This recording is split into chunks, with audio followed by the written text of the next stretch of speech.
আসসালামু আলাইকুম, স্বাগত জানাচ্ছি আরটিভির মধ্যাহ্নে সংবাদে। আপনাদের সঙ্গে আছি আমি ফারিয়া শারমিন।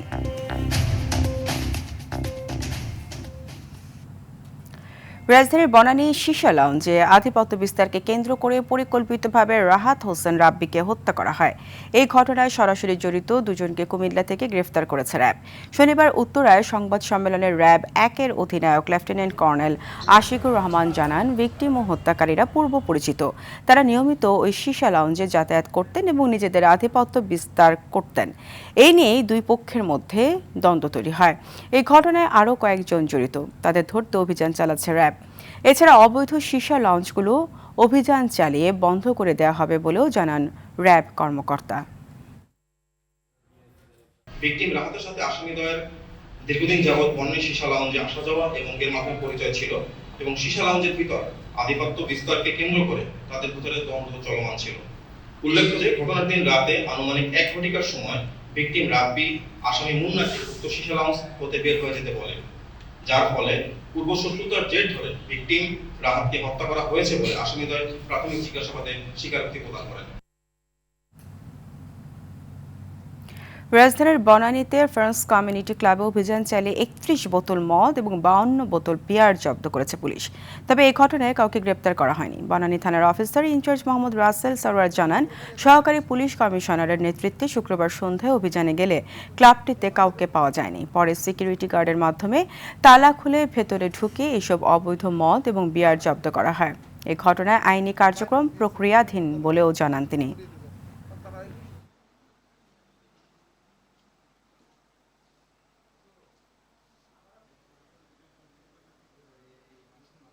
বোতল হলো মদ আমরা জব্দ করি, আর বিভিন্ন প্রকারের ৫২টি বিয়ার আমরা জব্দ করি। এই কোনো আসামি গ্রেপ্তার করা সম্ভব হয় নাই। আর আমরা এখন আমাদের সাব ইন্সপেক্টর সিদ্দিক নিজে বাদী হয়ে একটা মামলা আমরা প্রক্রিয়াধীন আছি।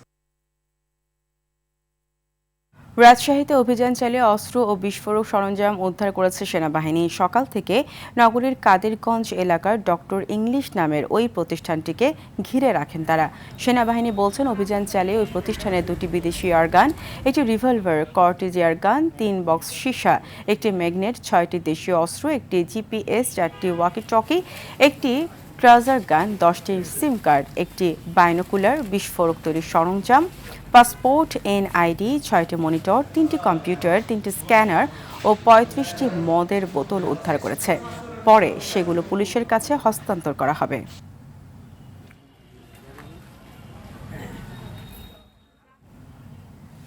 দর্শক, এই বিষয়ে আরও জানাতে রাজশাহী থেকে সরাসরি যুক্ত হচ্ছেন সহকর্মী মুস্তাফিজ রকি। রকি, অভিযানের বিষয়ে সবশেষ কি তথ্য আছে আপনার কাছে জানাবেন? ফারিয়া, ঠিক সকাল 7টা থেকে কিন্তু যৌথ বাহিনীর একটি দল রাজশাহী যে কাদিরগঞ্জ ডক্টর ইংলিশ নামে যে কোচিং সেন্টার রয়েছে সেখানে কিন্তু অভিযান চালাচ্ছে। এরই মধ্যে 5 ঘন্টার সময় কিন্তু অতিবাহিত হয়েছে। তারপর যৌথ বাহিনী যে দলটি রয়েছে সেটি কিন্তু এই মুহূর্তে ভেতরে অবস্থান করছেন এবং সেইখানে তারা কিন্তু আসলে তাদের যে অভিযান সেটি তারা পরিচালনা করছেন এবং ভেতরে তারা বলছেন, দাবি করেছেন যে ভেতরে অস্ত্র পাওয়া গেছে, পাশাপাশি বিস্ফোরকের যে সরঞ্জাম, ওয়াকি টকি সহ বিভিন্ন উপকরণ কিন্তু আসলে পাওয়া গিয়েছে। তবে এখন আসলে ভেতরে তেমনভাবে গণমাধ্যম কর্মীদেরকে প্রবেশ করতে দেওয়া হয়নি। তারা বলছেন, যেহেতু বিস্ফোরক প্রচুর পরিমাণে আসলে জব্দ করা হয়েছে, সেগুলো একটি নিষ্ক্রিয়তার ব্যাপার রয়েছে এবং সেটি বলছেন যেন কারো ঝুঁকি না হয়, এগুলো নিষ্ক্রিয়তার পরে কিন্তু আসলে সেখানে আসলে প্রবেশ করতে দিবেন। এবং এখন পর্যন্ত আমরা যতটুকু আসলে জানতে পাচ্ছি যে ডক্টর ইংলিশের যিনি কর্ণধার রয়েছেন আনিন্দ, তাকে কিন্তু এই মুহূর্তে যে সেনাবাহিনী যে হেফাজতে সেটিতে কিন্তু আসলে নেওয়া হয়েছে এবং তার দেওয়া তথ্য মতে কিন্তু এখন পর্যন্ত অভিযান পরিচালনা করা হচ্ছে। এবং আপনাকে জানিয়ে রাখি যে এই আনিন্দ, তার বিরুদ্ধে কিন্তু এর আগেও যখন হলি আর্টিজানে যে জঙ্গি হত্যাকাণ্ডের ঘটনা ঘটেছিল সেই সম্পৃক্ততার অভিযোগে কিন্তু তখন তাকে আসলে গ্রেফতার করা হয়েছিল, এরকম একটি আমরা কথা শুনতে পেরেছি। পাশাপাশি তার বিরুদ্ধে কিন্তু জঙ্গি যে সংশ্লিষ্টতা সেটির কিন্তু আসলে এর আগে বেশ কয়েকবার তিনি গ্রেফতার হয়েছেন। এর আগে 2017 সালে আমরা যতটুকু আসলে জানতে পেরেছি যে রাজশাহী বিশ্ববিদ্যালয়ের সাবেক ইংরেজি বিভাগের শিক্ষক রেজাউল করিম, তাকে হত্যাকাণ্ডের ঘটনাও কিন্তু তাকে কিন্তু এই হত্যাকাণ্ডের ঘটনা সরাসরি সম্পৃক্ততার অভিযোগে তাকে কিন্তু আসলে গ্রেফতার করা হয়েছিল। তবে আমরা কিছুক্ষণ আগে দেখেছি যে সেনাবাহিনী, পুলিশ এবং সিআইডি সহ সিআরটি টিম সহ অন্যান্য বাহিনী যারা সদস্য রয়েছেন তারা কিন্তু ইতিমধ্যে কাদিরগঞ্জে কিন্তু এই ডক্টর ইংলিশ যেখানে রয়েছে সেখানে এসেছেন এবং তাদের যে ভেতরে যে অভিযান সেটি পরিচালনা করছে। তবে অল্প সময়ের মধ্যে সেনাবাহিনীর পক্ষ থেকে আসলে বিস্তারিত জানানো হবে বলে আমরা যতটুকু জানতে পেরেছি। তো ফারিয়া, এই ছিল আমার কাছে সর্বশেষ। রকি, আপনাকে ধন্যবাদ। যারা নির্বাচনকে বিলম্বিত করতে চায় তারা বাংলাদেশের পক্ষের শক্তি নয়, এমন মন্তব্য করেছেন বিএনপির স্থায়ী কমিটির সদস্য সালাউদ্দিন আহমদ। খালেদা জিয়ার ৮১তম জন্মদিন উপলক্ষে নয়াপল্টনে যুব দলের দোয়া মাহফিলে এসব কথা বলেন তিনি। নির্বাচনের বিষয়ে শঙ্কা প্রকাশ করছে, তারা গণতন্ত্রের পক্ষের শক্তি নয়, তারা বাংলাদেশের মানুষের পক্ষের শক্তি নয়। তারা হয়তো কোনো না কোনো কারণে নিজের কথাগুলো ইনিয়ে বিনিয়ে বলছেন যাতে করে নির্বাচনকে বিলম্বিত করা যায় অথবা বানচাল করা যায় অথবা নির্বাচন অনুষ্ঠান না হোক সেটা চায়। কিন্তু বাংলাদেশের মানুষ ঐক্যবদ্ধ, বাংলাদেশের মানুষ গণতন্ত্রের জন্য, ভোটাধিকার প্রয়োগের জন্য তারা সংকল্পবদ্ধ। এর বিপক্ষে যারাই দিবে ইনিয়ে বিনিয়ে কোনো ধরনের বক্তব্য, যারাই বিভিন্ন রকমের কুযুক্তি উত্থাপন করে গণতন্ত্রের এই যাত্রাপথকে কণ্ঠকাকীর্ণ করতে চাইবে, তাদের বিরুদ্ধে বাংলাদেশের জনগণ রুখে দাঁড়াবে। চট্টগ্রাম থেকে পাইপলাইনের মাধ্যমে ঢাকায় জ্বালানি তেল সরবরাহ শুরু হচ্ছে আজ। চট্টগ্রামের গুপ্তখালে পদ্মা অয়েল কোম্পানি ডেসপাস টার্মিনালে এর উদ্বোধনী অনুষ্ঠানে যোগ দিয়েছেন বিদ্যুৎ, জ্বালানি ও খনিজ সম্পদ মন্ত্রণালয়ের উপদেষ্টা ফজলুল কবির খান। এর মধ্য দিয়ে দেশের জ্বালানি পরিবহন খাতে নতুন যুগের সূচনা হচ্ছে। আগে নৌপথে ঢাকায় তেল পৌঁছাতে সময় লাগত ৪৮ ঘন্টা, এখন পাইপলাইনে লাগবে মাত্র ১২ ঘন্টা। বাংলাদেশ পেট্রোলিয়াম কর্পোরেশন বিপিসির অর্থায়নে ৩,৬৫৩ কোটি টাকা ব্যয়ে এই প্রকল্পটির কাজ ২০১৮ সালে শুরু হয়ে শেষ হয় ২০২২ সালে। জ্বালানি তেলের অপচয় ও চুরি রোধের পাশাপাশি এই পাইপলাইন স্থাপনের ফলে বছরে সরকারের প্রায় ২৫০ কোটি টাকা সাশ্রয় হবে। চট্টগ্রাম শহরের বাকলিয়া এক্সেস রোডে ঝুটের গুদাম ও একটি প্লাস্টিক কারখানায় ভয়াবহ অগ্নিকাণ্ডের ঘটনা ঘটেছে। স্থানীয়রা জানান, প্রথমে জুটের গুদামে আগুন লাগে, এরপর পাশের প্লাস্টিক কারখানা ও কয়েকটি বাসা বাড়িতে আগুন ছড়িয়ে পড়ে। গেল রাত ১টার দিকে এই আগুন লাগে। ৭ ঘন্টা পর সকাল ৮টার দিকে আগুন নিয়ন্ত্রণে আনে ফায়ার সার্ভিসের ১১টি ইউনিট। তবে এখনও ভেতরে ভেতরে আগুন রয়েছে। পাশাপাশি চলছে ডাম্পিংয়ের কাজ। এতে লাখ লাখ টাকার জুট, কাপড় সহ বিভিন্ন মালামাল পুড়ে গেছে। এদিকে আগুন লাগার কারণ খতিয়ে দেখার কথা জানান ফায়ার সার্ভিস। অন্যদিকে চট্টগ্রামের সীতাকুণ্ডের মাদাম বিবির হাট এলাকায় একটি স্টিলের মার্কেটে আগুনে প্রায় কোটি টাকার মালামাল পুড়ে গেছে। এখানে ছিল আপনার জুট গোডাউন ছিল, তারপরে হচ্ছে আপনার হচ্ছে কি পলিথিন ফ্যাক্টরি ছিল, দানা ফ্যাক্টরি। কত আগুন লাগছে? একটা। সিলেটের কোম্পানীগঞ্জ উপজেলার ভোলাগঞ্জে পাথর লুট ও চুরির ঘটনায় জড়িত থাকার অভিযোগে ৫ জনকে গ্রেফতার করেছে পুলিশ। গেল রাতে অভিযান চালিয়ে তাদের গ্রেফতার করা হয়। তাদের ২ জন ট্রাক দিয়ে পাথর নিয়ে যাচ্ছিলেন। এর আগে পাথর লুটপাটের ঘটনায় কোম্পানীগঞ্জ থানায় মামলা করেছেন খনিজ সম্পদ উন্নয়ন ব্যুরোর মহাপরিচালক মোহাম্মদ আনোয়ারুল হাবিব।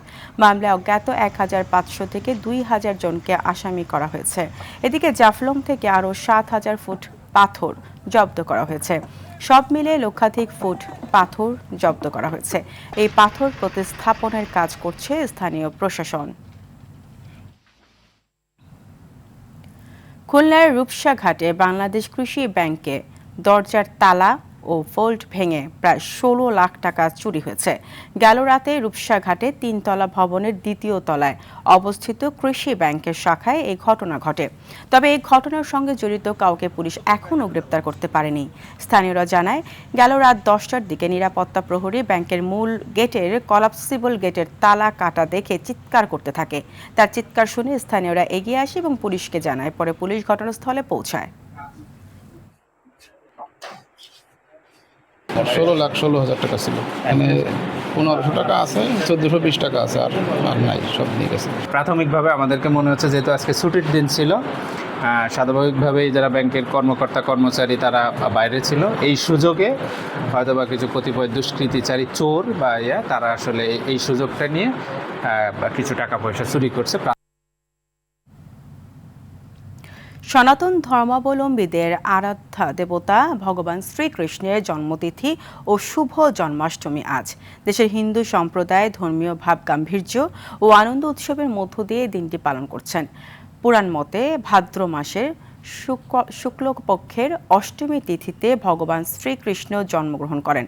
সনাতন ধর্মাবলম্বীদের বিশ্বাস, অপশক্তি যখন মাথাচাড়া দিয়ে উঠেছিল তখন তা দমন করে মানবজাতির কল্যাণ এবং ন্যায়নীতি প্রতিষ্ঠার জন্য শ্রীকৃষ্ণের আবির্ভাব ঘটেছিল। এই উপলক্ষে বাংলাদেশ পূজা উদযাপন পরিষদ ও ইসকন সহ বিভিন্ন সামাজিক, সাংস্কৃতিক ও ধর্মীয় সংগঠন ব্যাপক কর্মসূচি গ্রহণ করেছে।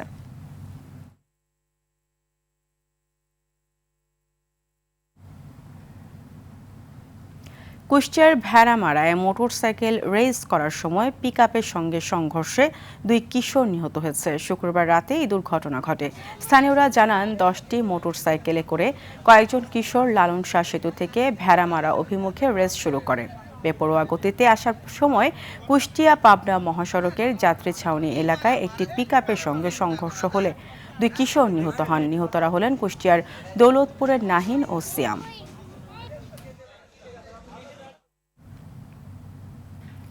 চাঁপাইনবাবগঞ্জের গোমস্তাপুর আবাসিক মাদ্রাসার 2 ছাত্রীর রহস্যজনক মৃত্যু হয়েছে।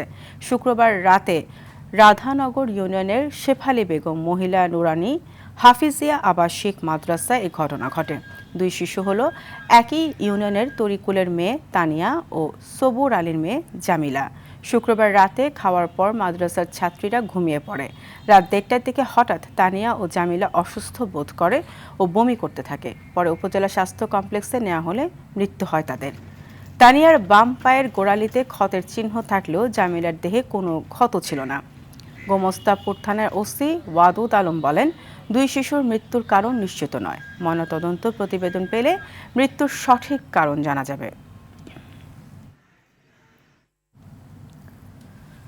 লালমনিরহাট ও কুড়িগ্রামে কমছে তিস্তার পানি। এতে প্লাবিত এলাকা থেকে পানি নামতে শুরু করলো দুর্ভোগ কমেনি মানুষের। বেশিরভাগ কাঁচা ঘরবাড়ি এখন বসবাসের অনুপযোগী অবস্থায় আছে। গ্রামের অনেক রাস্তাঘাট, স্যানিটেশন ব্যবস্থা ভেঙে পড়ায় বাড়ছে স্বাস্থ্য ঝুঁকি। খাবার ও গোখাদ্যের তীব্র সংকটে আছেন বানভাসীরা। পানি উন্নয়ন বোর্ড জানায়, সকাল 6টার দিকে ডালিয়া ব্যারেজ পয়েন্টে তিস্তার পানি বিপদসীমার 32 সেন্টিমিটার নিচ দিয়ে প্রবাহিত হচ্ছে। তবে মানুষ এখনও স্বাভাবিক জীবনে ফিরতে পারেনি। পানি কমে যাওয়ার সঙ্গে দৃশ্যমান হচ্ছে ক্ষতচিহ্ন। ঘরবাড়ি, রাস্তাঘাট সহ এই দুর্যোগে ব্যাপক ক্ষতি হয়েছে স্বাস্থ্য ব্যবস্থারও। কুড়িগ্রামে দুধকুমার নদীর পানি বিপদসীমার 40 সেন্টিমিটার নিচ দিয়ে প্রবাহিত হচ্ছে। কমছে তিস্তা ও ধরলার পানিও। তবে নিম্নাঞ্চলে রাস্তাঘাট ডুবে আছে। ডুবে যাওয়া রোপা, আমন সহ অন্যান্য ফসল ক্ষতি হওয়ার আশঙ্কা করছে কৃষক। মধ্যাহ্নের সংবাদ এই পর্যন্তই। দুপুরের সংবাদ 2:45 দেখার আমন্ত্রণ রইল। ধন্যবাদ সবাইকে।